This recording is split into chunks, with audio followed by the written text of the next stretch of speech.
KTO Radio présente À haute voix, la lecture intégrale des œuvres spirituelles majeures. Aujourd'hui, Ben-Hur de Lewis Wallace.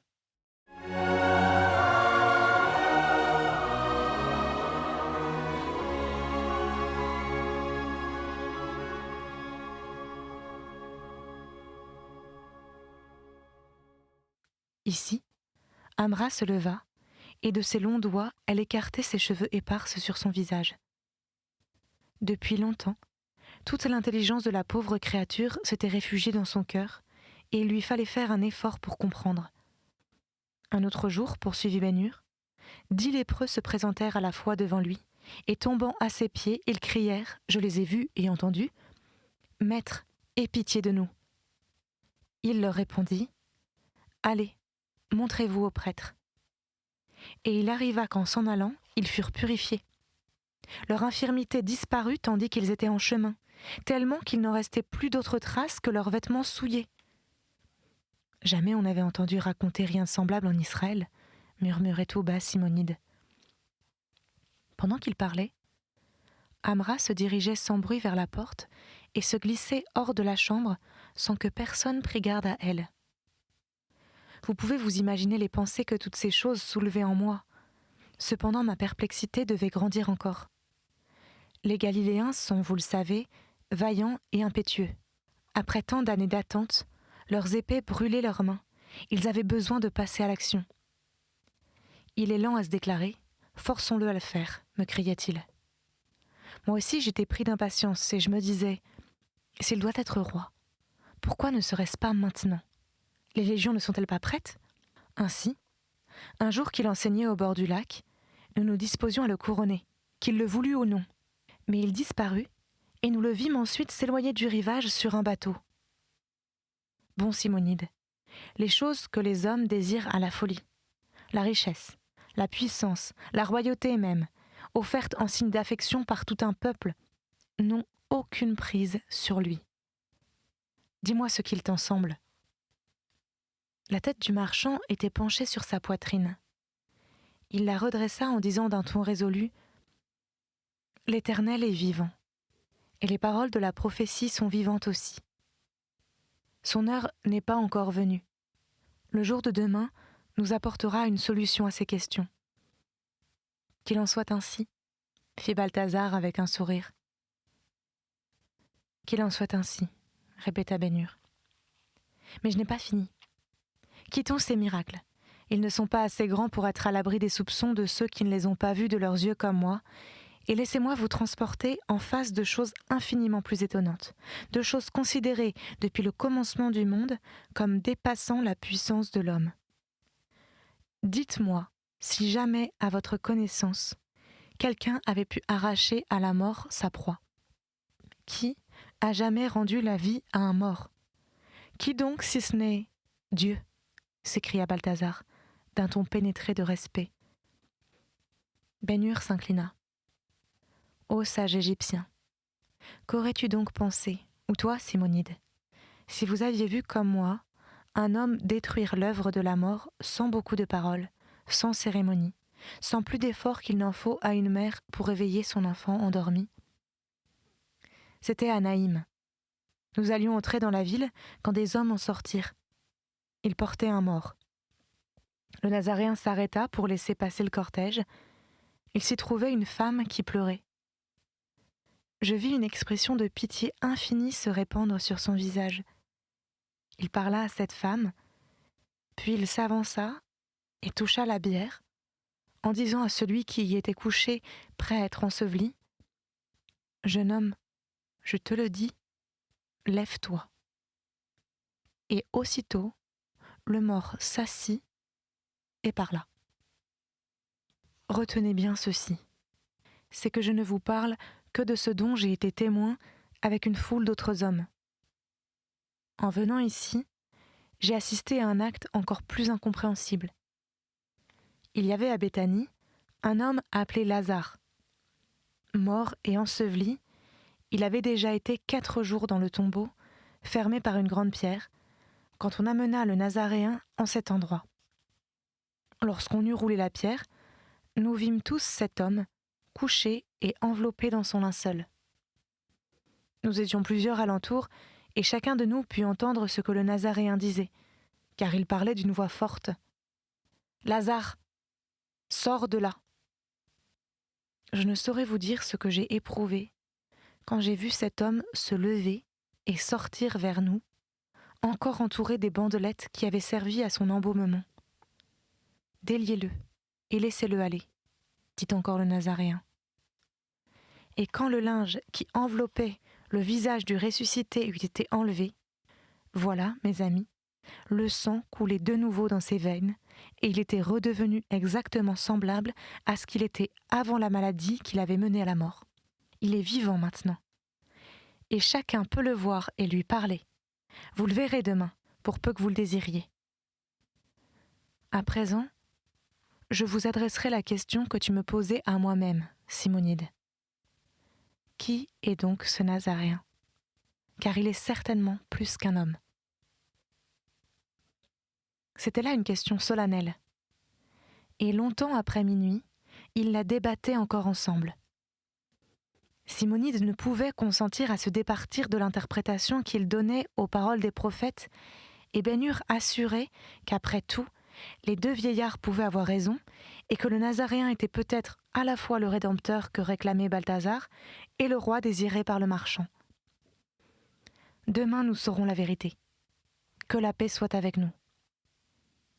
Après avoir pris congé d'eux en ces termes, Ben-Hur s'en retourna à Béthanie.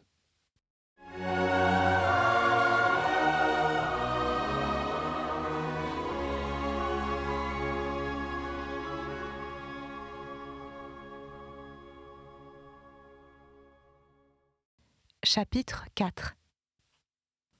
La première personne qui sortit de la ville, après que la porte des brebis eut été ouverte, fut Amra, son panier au bras. Les gardes ne lui adressèrent pas de questions, le jour ne paraissait point avec plus de régularité qu'elle. Ils savaient qu'elle était la fidèle servante d'une famille quelconque, et cela leur suffisait. Elle prit le chemin qui longe la vallée, à l'orient de la porte, passa à côté du jardin de Gethsémani et des tombeaux creusés près du carrefour formé par le point d'intersection de la route qu'elle suivait et de celle de Béthanie, puis elle traversa le village de Siloé, et quand, enfin, elle atteignit le jardin du roi, elle hâta le pas. Elle apercevait devant elle cette colline de Hinnom, dont les innombrables excavations offraient leur lugubre refuge aux lépreux. Bientôt, elle allait atteindre le tombeau dont l'on dominait le puits d'Enrogel et que sa maîtresse habitait toujours. Si matinale que fut l'heure, la malheureuse femme était déjà levée. Laissant Tirza encore endormie, elle était sortie afin de respirer un peu l'air frais. La maladie avait fait de terribles progrès durant ces 3 années. Aussi s'enveloppait-elle habituellement dans ses vêtements, de manière à ce que Tirza elle-même ne pût voir son visage. Ce matin-là, elle avait découvert sa tête, sachant que personne ne se trouvait à proximité. La lumière encore blafarde permettait cependant de constater l'étendue des ravages causés par l'horrible mal. Ses cheveux blancs retombaient autour d'elle en longues mèches raides, grossières comme du crin. Ses paupières, ses lèvres, ses narines et la chair de ses joues avaient entièrement disparu, ou n'existaient plus qu'à l'état de lambeaux fétides. Son cou écaillé avait pris la couleur de la cendre. Ses mains qui pendaient sur les plis de sa robe avaient la rigidité d'un squelette. Les ongles étaient tombés. Les jointures, là où l'os n'était pas mis à nu, n'offraient plus à la vue que des moignons de chair tuméfiée. Son visage, son cou et sa main n'indiquaient que trop clairement ce que devait être le reste de son corps, et l'on comprenait que la veuve du prince Hur, dépouillée ainsi de sa beauté, n'eût eu aucune peine à conserver son incognito. Elle savait que lorsque le soleil dorerait la crête du mont des Oliviers et du mont des Offenses, Amra paraîtrait près du puits, et qu'après avoir rempli sa cruche, elle viendrait la déposer, ainsi que le contenu de son panier, sur une pierre placée à mi-chemin, entre le puits et le sépulcre. Cette visite était tout ce qui restait à l'infortunée de son bonheur d'autrefois. Elle pouvait alors s'informer de son fils, et la messagère lui communiquait les moindres détails de ce qu'elle avait pu apprendre à son sujet. Bien souvent, les informations faisaient entièrement défaut. Parfois aussi, quoique rarement, elle apprenait qu'il était de retour chez lui. Alors, elle s'asseyait devant la porte de sa lugubre demeure, et de l'aube au milieu du jour à la nuit, drapée dans ses vêtements blancs et aussi rigide qu'une statue, elle tenait ses yeux fixés sur le point précis de l'horizon où elle savait que se trouvait l'antique demeure, toujours chère à sa mémoire, mais doublement chère quand son fils l'habitait. C'était là son unique joie. Elle considérait Tirza comme une morte, et quant à elle, elle attendait sa fin, car elle se sentait mourir lentement, d'une mort heureusement sans souffrance. Tandis qu'elle restait là, peuplant la morne solitude de ses pensées plus tristes encore, elle vit tout à coup une femme descendre la colline, à pas précipités. Elle se leva et recouvrit sa tête de ses linges, en criant d'une voix singulièrement rauque « Impur, impur !» L'instant d'après, sans se soucier de ce cri d'alarme, Amra tombait à ses pieds, et tout l'amour que la simple créature avait si longtemps contenu en elle-même se répandait dans les baisers dont elle couvrait le bord des vêtements de sa maîtresse. En vain celle-ci cherchait à s'y soustraire, elle comprit bientôt que le mieux était d'attendre la fin de ce paroxysme de tendresse. « Qu'as-tu fait, Amra ?»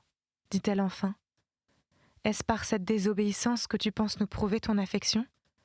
Malheureuse, tu t'es perdue, et lui, ton maître, tu ne pourras jamais retourner auprès de lui. » Amra se laissa tomber, en sanglotant, dans la poussière. « Le banc de la loi est sur toi maintenant.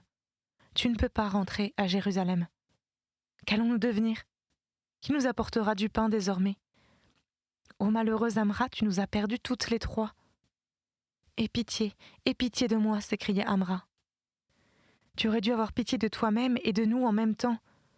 Où devrons-nous nous enfuir ? Il n'y a plus personne pour venir à notre secours. La main de l'Éternel ne s'était-elle donc point assez appesantie sur nous ?» À ce moment, Tirza, éveillée par le bruit des voix, parut sur le seuil du tombeau. Elle offrait, à demi vêtue comme elle l'était, un aspect hideux, dans sa pâleur livide, avec sa peau écaillée, ses yeux à moitié morts et ses membres enflés. Personne n'aurait pu la reconnaître dans cette grotesque apparition. « Est-ce Amra, mère ?» La vieille servante essaya de ramper jusqu'à elle. « Arrête, Amra !» s'écria la mère. « Je te défends de la toucher. Lève-toi et va-t'en avant que personne t'ait vu. » « Non, j'oubliais que c'est déjà trop tard. Il faut que tu restes avec nous et que tu partages notre sort. Lève-toi, te dis-je. » Amra se leva sur ses genoux et balbutia en joignant les mains. « Ô ma bonne maîtresse, je ne suis pas coupable. Je t'apporte de bonnes nouvelles. »« Des nouvelles de Juda ?» dit la veuve en entr'ouvrant son voile. « Il existe un homme étrange, poursuivit Amra. Il possède le pouvoir de guérir. Il dit un seul mot et les malades sont rendus à la santé, les morts eux-mêmes reviennent à la vie. Je suis venue ici pour te conduire vers lui. »« Pauvre Amra !» murmura Tirza d'un ton plein de compassion. « Non !» cria Amra qui comprenait la signification de cette exclamation. « Non, aussi vrai que l'Éternel est vivant, le Dieu d'Israël, qui est aussi le mien, je dis la vérité. Venez avec moi, je vous en supplie, ne perdez pas de temps. Ce matin même, il passera près d'ici en se rendant à la ville. Voyez, le jour est près de paraître. Prenez le pain que voici, mangez-le vite et partons. » La mère semblait être suspendue aux lèvres de la vieille esclave. Peut-être avait-elle déjà entendu dire quelque chose de cet être merveilleux dont la renommée s'était, à cette heure, répandue dans tout le pays. « Qui est-il » demanda-t-elle. « Un homme de Nazareth. » « Qui donc t'a parlé de lui ? » ?»« Ton fils. »« Judas ? Est-il à la maison ? » ?»« Il est arrivé la nuit dernière. »« Et c'est lui qui t'a envoyé vers nous ? » ?»« Non, il vous croit morte. » Il y eut une fois un prophète qui guérit un lépreux. Mais il tenait sa puissance de Dieu, murmurait la veuve. Puis elle ajouta tout haut. Comment mon fils sait-il que cet homme peut faire ce miracle ? Il voyageait avec lui, et il a vu les lépreux l'appeler et s'en retourner guéris. Il y en a eu un d'abord, puis 10, et tous furent purifiés. Elle demeurait silencieuse, songeant à ce que sa fidèle servante venait de lui apprendre et s'efforçant de croire à la puissance de cet homme mystérieux. Elle ne mettait pas en question la réalité des guérisons dont son fils avait été le témoin, mais elle se demandait de qui il tenait le pouvoir d'accomplir de pareils miracles. Ses doutes et ses hésitations furent toutefois de courte durée, et elle s'écria « Tirza, ce doit être le Messie ». Elle parlait comme une femme israélite à qui les promesses faites par Dieu à sa race étaient familières et dont le cœur éclatait de joie à la seule pensée de la réalisation possible de ses promesses. Il fut un temps où Jérusalem et toute la Judée retentirent du bruit de sa naissance. Je m'en souviens encore. Celui dont on parlait alors doit être un homme maintenant. Oui, Amra, nous irons avec toi. Allons d'abord à Bethphagée, leur dit-elle. Si la faveur du Seigneur est avec nous, nous apprendrons là de quel côté nous devrons nous diriger ensuite. Elles descendirent la colline jusqu'au jardin du roi, puis elles s'arrêtèrent au bord de la route, tracée par les pas des voyageurs au cours des siècles. « J'ai peur de ce chemin, dit la matrone. Il vaut mieux pour nous que nous nous faufilions entre les rochers et les arbres.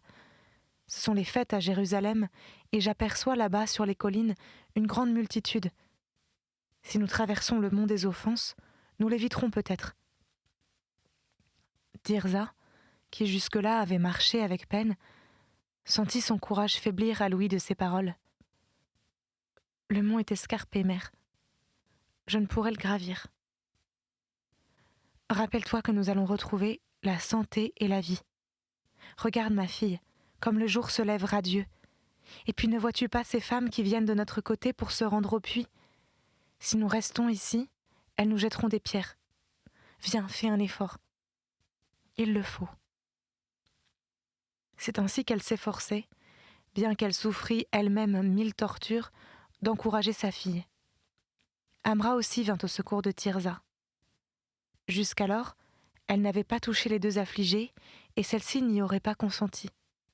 Mais maintenant, sans tenir compte du danger qu'elle courait, ni des protestations de Tirza, elle passa son bras autour de ses épaules en lui disant « Appuie-toi sur moi. Je suis forte bien que je sois vieille. Maintenant tu pourras avancer. » Quand enfin elles s'arrêtèrent au sommet de la montagne et qu'elles virent devant elles le temple et ses terrasses, Sion et ses tours, la mère sentit l'amour de la vie s'éveiller en elle.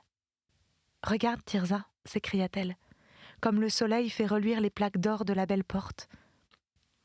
Te souviens-tu du temps où nous avions coutume de nous y rendre ? Que ce sera beau de pouvoir le faire encore. Et songe donc que notre maison n'est plus bien loin de nous. Il me semble l'apercevoir au-dessus du toit du lieu très saint. Et Judas sera là pour nous recevoir. » Elles reprirent bientôt leur marche. « Courage, Tirza, s'écria la mère, apercevant un homme qui venait vers elle.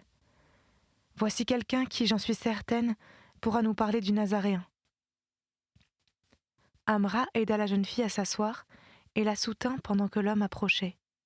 « Tu oublies qui nous sommes, mère. Cet étranger fera un détour pour nous éviter. Peut-être nous lancera-t-il une pierre ou une malédiction. Nous verrons. » Elle n'aurait pas osé répondre autre chose, car elle aussi savait à quoi les membres de la classe à laquelle elles appartenaient pouvaient s'attendre de la part de leurs compatriotes. L'étranger ne se détourna cependant pas de son chemin, jusqu'à ce qu'il fût arrivé assez près d'elle pour entendre le cri qu'elle était tenue de pousser. Alors, toujours pour obéir à la loi, elle découvrit sa tête et s'écria d'une voix perçante « Impur, impur !» À son inexprimable surprise, l'homme continua d'avancer. « Que puis-je faire pour vous ?»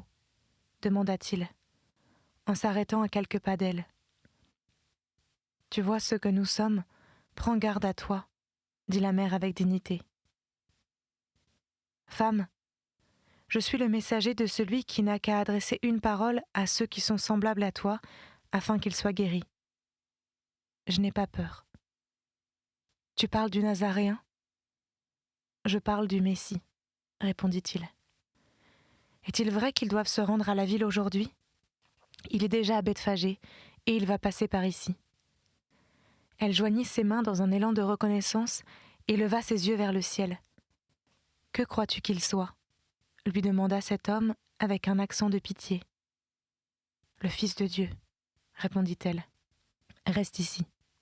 Ou plutôt, comme une grande foule l'accompagne, place-toi près de ce rocher blanc, là-bas, sous cet arbre.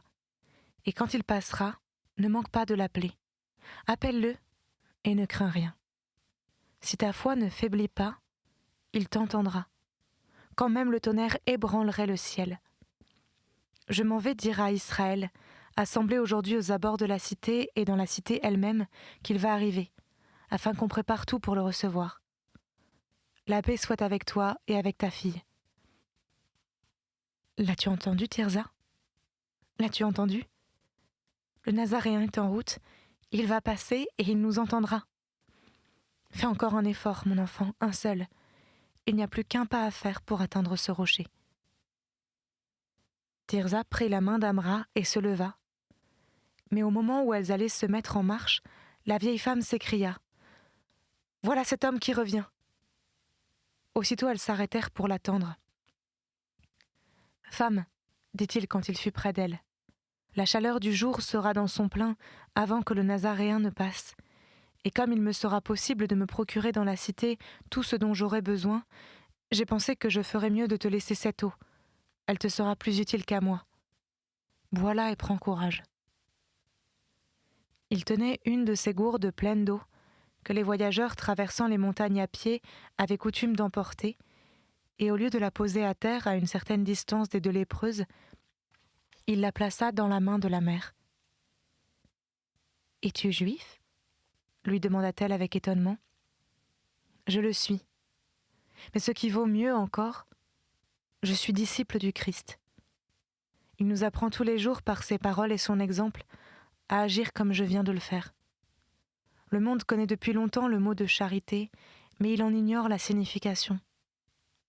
Femme, prends courage, que la paix soit avec toi. »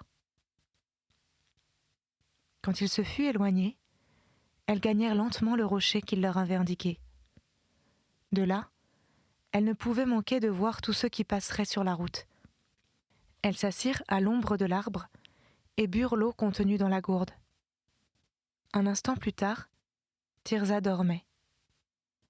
Amra et sa mère se turent, de crainte de l'éveiller. C'était À Haute Voix, une émission de KTO Radio. Aujourd'hui, Ben-Hur de Lewis Wallace. Lecture, Marie Rambaud.